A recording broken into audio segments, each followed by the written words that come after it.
بەناوی خوای بەخشەندە و میهرەبان. بەڕێزان، بۆ هەڵقەی شەشمی ژیانی شارستانی گەیشتینەوە خزمەتتان. هیوادارم هاوڕێمان بن. لە هەڵقەی پێشوە تەئسیری ورود بە کۆمەڵگا و شروعکردنی ارتباط بە وەسیلەی سڵاو کە نمودێکە لە گوفتاری بەشەر لەسەر ئیدراک و دەریافتی ئێمە لەو محیتەوە حوزورمانتیا هەست باس کریا کە شێوەی سڵاوکردن و وەڵامدانەوە ئیدراکی ئێمە لە محیت بە چوار شێوەی: مخەڕبی ڕەوان، نائەمنی ڕەوان، ئەمنی ڕەوان و بێهداشتی ڕەوان یا گەشەپێدانی ڕەوان شکل پێدات. ئیدراکی ئێمە لەو محیتانە بە وەسیلەی دەریافتی ڕەفتاری بەرانبەرە. لە درێژەی وڵامە و لە درێژەی سڵامە قسە دەست پێکات. زوانێکە پاکە تەکی زوانێکە ناپاکە محیتەکە دووبارە لە درێژەی سڵاوەکە شکل پێدات. ڕەنگە لە سڵاوە ئێمە محیت زۆر بە محیتێکی ئەمن بۆ خۆمان تەلەقی بکەین، بەڵام لە ئیدامەی گفتوگووە وتاری کابرا کە چی واتیا و چۆن قسەکات هەمووی باوەڕەکانی ئێمە بەهەڕۆژێنێ و محیتێکی تر بخولقێنێ. بۆیە ئێمە لە پەروەردەی مناڵەکانمانە بۆ ژیانی شارستانی و لە پەروەردەی خۆمانە بۆ حوزوری ئیجتیماعی ئەبێ پاکزەبانی وەکو مەهارەتێکی شارستانی بەرچاو بکەین. زوان وەکو خەرمان وەکو ئاگر مەولانە ئەفەرمێ: ئەی زەبان هەم ئاتەش و هەم خەرمەنی، تا چەند ئین ئاتەش دەرین خەرمەن میزەنی. ئێمە بە وەسیلەی زوان خەرمانێکی ئاشتی، برایی، هاوکاری شارستانی ئەنەی نوێیەکۆ و ئەیشتوانین بە زوان ئاگری پێوە بنین. لە زوانە ڕەفتارێک هەست کە ئەتوانێت ژیانی شارستانی تێک بدات. نمونەی ئەو ڕەفتارانە یەکێکیان غەیبەتە. غەیبەتکردن کە پشتسەری بەرانبەر خراوەکانی وتنە و ئازاردایینی ئەو کەسەسە ئەگەر گوێی پێوێت ئەتوانێت هاوکاری بشێوێنێت و تۆڵە بنێتە جێگەی یارمەتی. غەیر ئەز غەیبەت تۆهمەتە. ڕەنگە لە غەیبەتە هێمە ڕاستیەکان بێژین و بەرانبەر بڕەنجێنین، بەڵام یەکێ لەو چتانە کە محیت نائەمنەکە تۆمەتداینە. تۆمەت درۆیەکە کە ئێمە نازانین ڕاستە یا درۆست، ئەی خێنە سەر کەسێک و ئەو کەسە تۆمەتبارەکەین. تۆمەتبارکردنی کەسێک هەڵوێستی بەرانبەر و چواردەور بەرانبەر بەو کەسە لە بەشی عەقڵ و هەست و ڕەفتارە ئەگۆڕێت و تۆمەتبار کراو ئەگەر تۆمەتێکی خراوی لێدرابێت ڕەنگە لە کۆمەڵگا تەرد بکرێ و ڕەفیقی نەکرێ و هاوکاری نەکرێت و ژیانی ئارامی ئەو شەخصە تێک بدات. لە تۆمەت خراوتر نەخۆشینێکی ترکە لە ناوی وشەکانە لە زوانە خۆی ئەشارێتەوە ئفترایە. ئفترا درۆیەکە خۆمان ئاگامانە ڕاست نییە، بەڵام ئەی خەینە سەر کەسێک هەروەکو تۆمەت بە قەستیەوە ئازاری بدەین، ئەزیەتی بکەین. ئێمە لە پەروەردەی مناڵەکانمانە بۆ ژیانی شارستانی ئەبێ ئاگاداریان بکەینەوە. غەیبەت، تۆمەت و ئفترا سێ پلەن کە یەک لە دوای یەک ژیانی شارستانی خراوتر تێکەدەن. بۆ بەرگری لە بچتە باسێکی سوقرات ئەخەینە بەرچاو. سوقرات ێژێ کابرایە کات لە لای غەیبەتی کرد وتی ڕاوەستە: درێژە مەدە بە قسەکە، چون ئەم قسە یەکێک لە بەرچاوی من خراوەکات، دەرونی من ئازار ئەدات و تۆ لە بەرچاوم بێقیمەتەکات. بوەستە سێ پرسیارم هە جوایی بدەرۆ. ئەو قسە تۆ ئەیکەی ڕاستە یان درۆ؟ وتی وەڵا نازانم، خەڵکێژنی.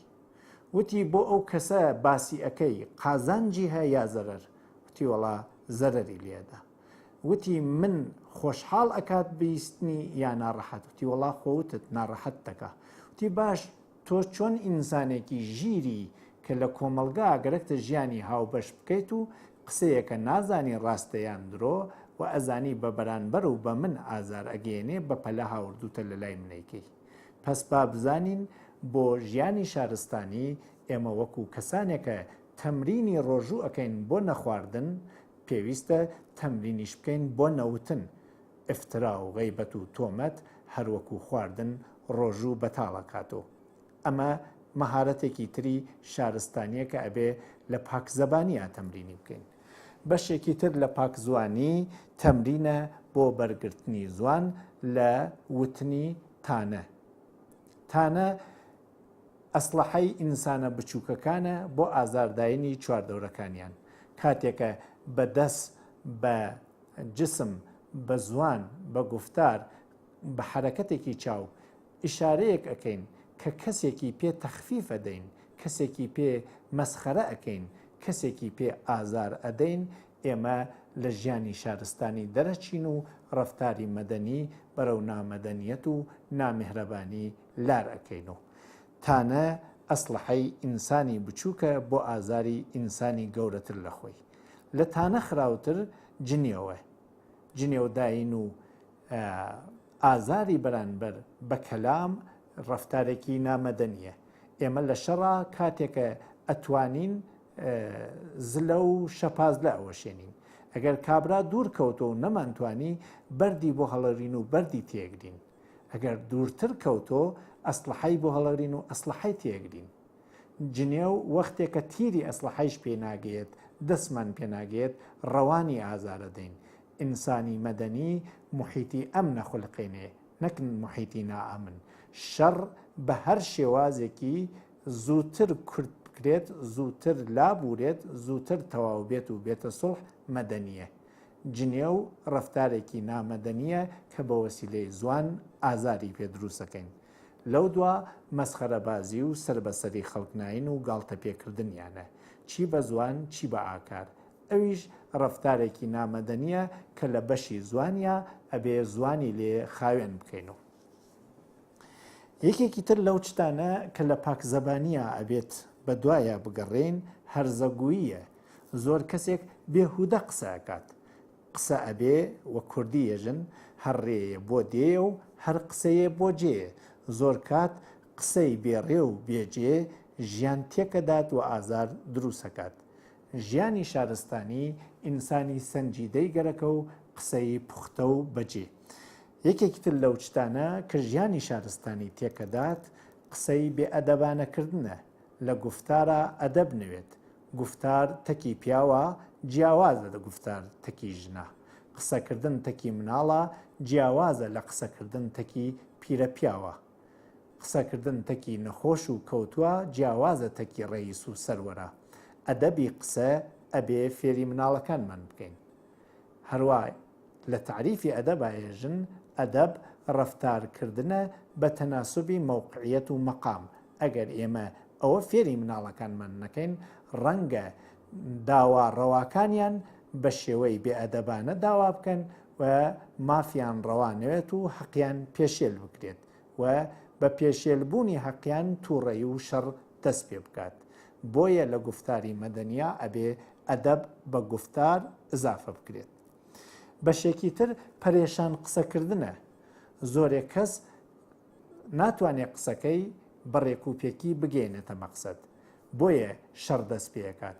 ئێمە لە شەڕا ئەگەر گوێ بگرین ئەفراد منطقی قسە ناکەن، زوانیچیان خاوێن نییە.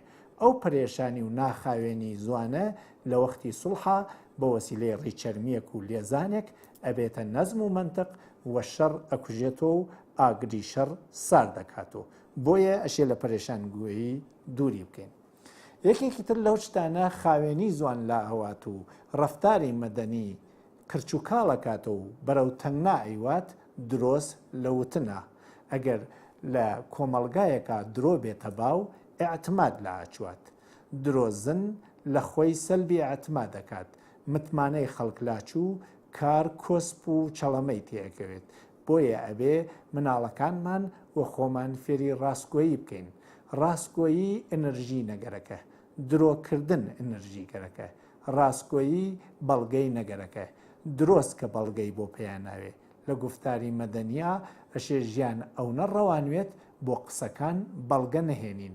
ئەویش بە متمانە لەسەر خۆمان بە ڕاستگۆیی دروستە بێت و شتێکی ترە بێ لە زوان لای بووین تا مەدەنیەت ئەمنیەت پێیا بکە چاخانە. زۆر کات ئێمە درۆ لەبەر ترس و تەماحەکەین وەلێ چاخانیش بەعزێ کات ئەەکەین بێترس و بێتەماح هەر بۆ خۆ هەڵکێشان و بۆ خۆبەرزکردنەوە کە نازانین بەم شێوە خۆمان نزمەکەینەوە و متمانە لەسەر خۆمان لاعبین. مەدەنیەت دوای سڵاوێکی ڕێکوپێک زوانێکی پاک و پختەی گەرەکە.